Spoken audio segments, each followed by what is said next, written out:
Today we're going to talk about what men really want. Don't worry, you are still on a design site. But after talking to the men in my life, the answer might surprise you. What men really want is space. On this episode of Vintage Style Modern Life, I'm going to show you that you don't have to sacrifice style in order to give your man some space. And using vintage to complete the look has never been cooler. I'm Leah Ashley, and I've turned my love of vintage into a lifestyle.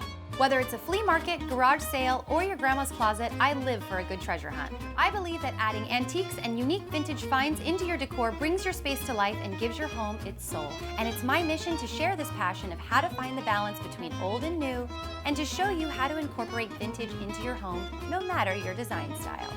This is Vintage Style Modern Life. When people think about vintage, they think about florals, chipped paint, and dusty old antiques.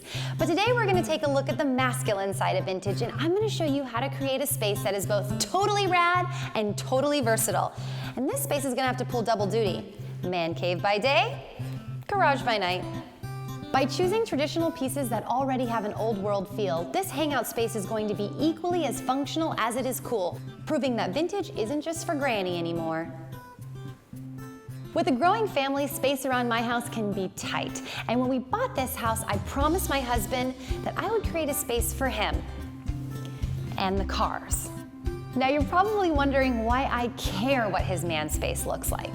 But the truth is I want this to be a really cool space that he can hang out in here, not in there.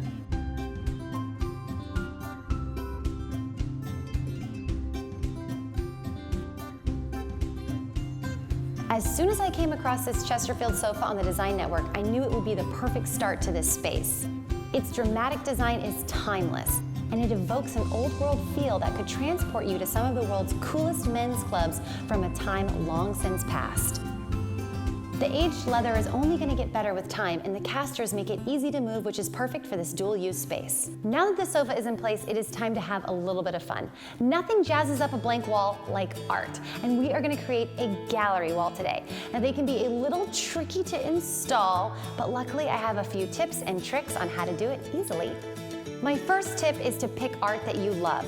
Don't get bogged down in trying to follow a formula or a trend. Just pick art that speaks to you. If you love it, it will work. The Gone with the Wind poster used to belong to my husband's parents. I always loved the colors and the passion in this image.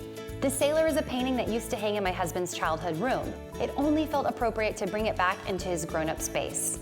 The neon photo is from a photographer in LA. He also happens to be my husband's best friend.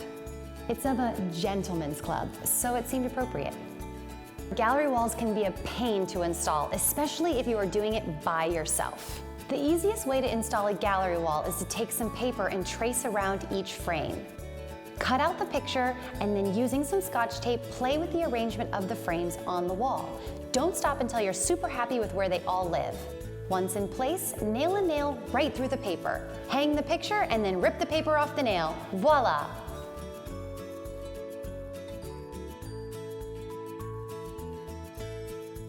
Since we're working with concrete floors in the garage, I decided to add a cowhide for a little bit of extra warmth. Cowhides are super awesome because I feel like you can find them anywhere and they're relatively inexpensive. Sorry, cows. When it comes to side tables, I like to think outside of the box.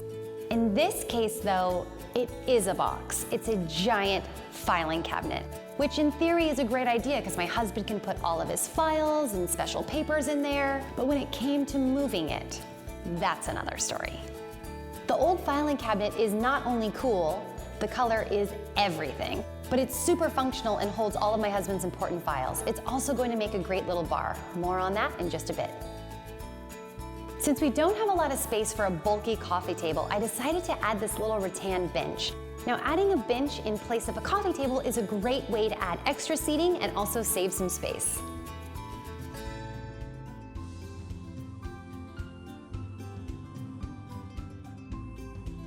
On the other side of the sofa, I decided to incorporate my great-grandfather's Western saddle. My grandfather used to ride in the Texas cavalry, so this saddle is really important to me and my family. It has been passed down through generations, and I decided this was the perfect place to display it. Right in front of the saddle, I decided to add a little martini table. It came from my father-in-law's office. I bet this table has seen a lot of martinis. And now for the finishing touches. Every man cave needs a bar, and to create one, I just brought in a little bamboo tray that I got from the thrift store, and then I found these really awesome beer mugs at my local antique mall just down the street. These little pillows are so cute and they bring out the colors in the gallery wall. I got them for basically pennies on the dollar at a little junk store in our hometown. Overall, I think it's safe to say that I am winning big wifey points for keeping my promise and creating a space that is both functional and fun. And his favorite part? The cool sofa, of course. What's that saying? Happy wife, happy life? Well, today it's happy hubby, wife gets lucky? Or I don't know, I'm terrible at this. Thank you so much for watching this episode of Vintage Style Modern Life. I hope I inspired you to think outside of the box when decorating with vintage. And if you like the Chesterfield sofa that I used to create this look, you can shop it right here on the Design Network.